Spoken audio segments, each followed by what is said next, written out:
Ya, di video kali ini kita akan membahas menentukan ukuran sampel. Ya, untuk menentukan ukuran sampel ada 3 formula yang diberikan di sini. Pertama, formula Solvin, yang kedua menggunakan tabel Isaac-Michael, yang ketiga menggunakan formula koheren.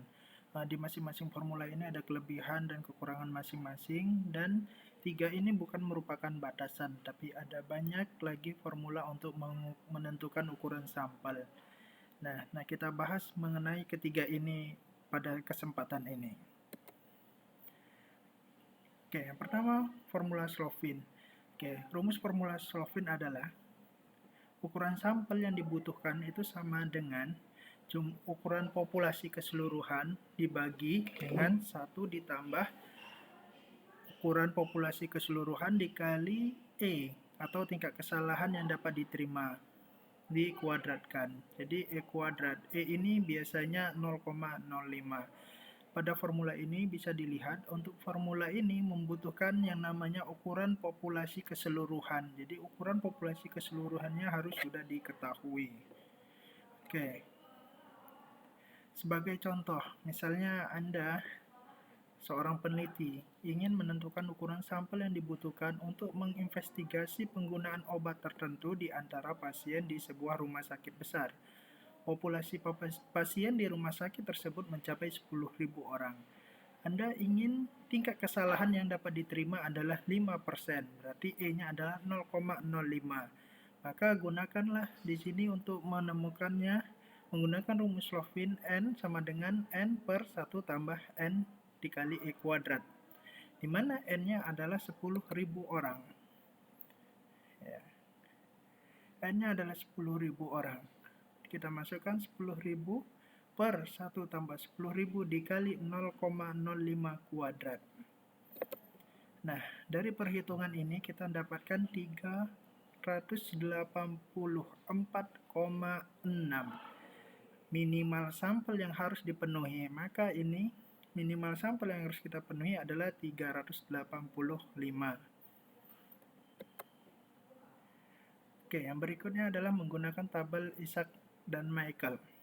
Contohnya masih sama.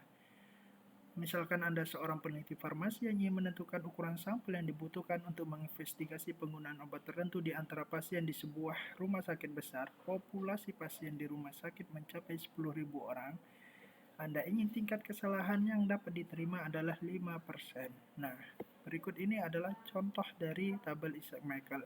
Di sini ada nilai N, populasi, N besar, lalu S ini adalah tingkat kesalahan atau E. Ada 1%, 5%, dan 10%. Maka untuk 10.000, maka kita cari N-nya di sini yang mana 10.000. Kita dapatkanlah di sini. Ya, pada kolom yang ketiga dan baris 10.000. Nah, setelah itu kita pilih tingkat kesalahan yang kita inginkan. Berarti di sini S-nya adalah 5%. Nah, kita runut antara 10.000 dan 5% ini dapatlah 336.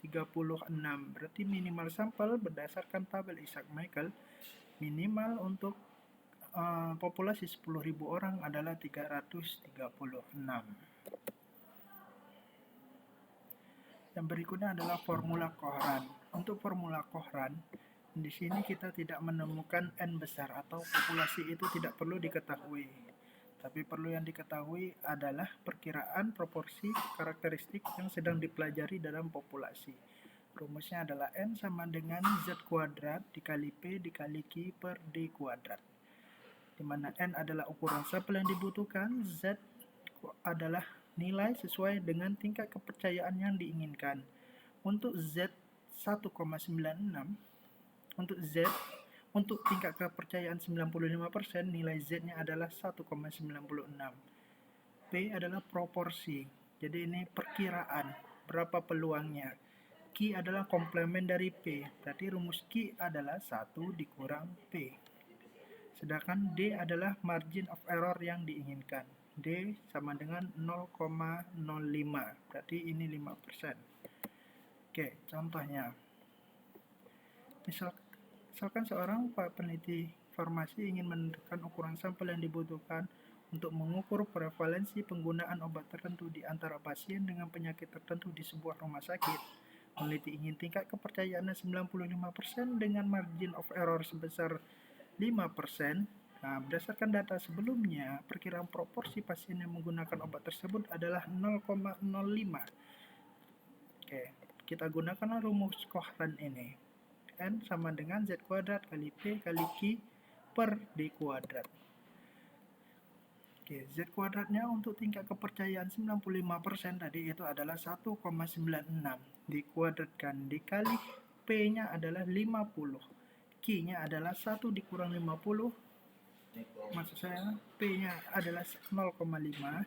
Q-nya adalah 1 dikurang 0,5 dapat 0,5 per D kuadrat, yaitu 5% atau 0,05 dikuadratkan. Nah, dari hasil ini, perhitungan ini kita dapat N-nya adalah 384,16 atau kita bulatkan minimal dibutuhkan sampel 385 sampel untuk tingkat kepercayaan 95% dan margin of error 5%. Oke, sampai di sini dulu untuk video kali ini.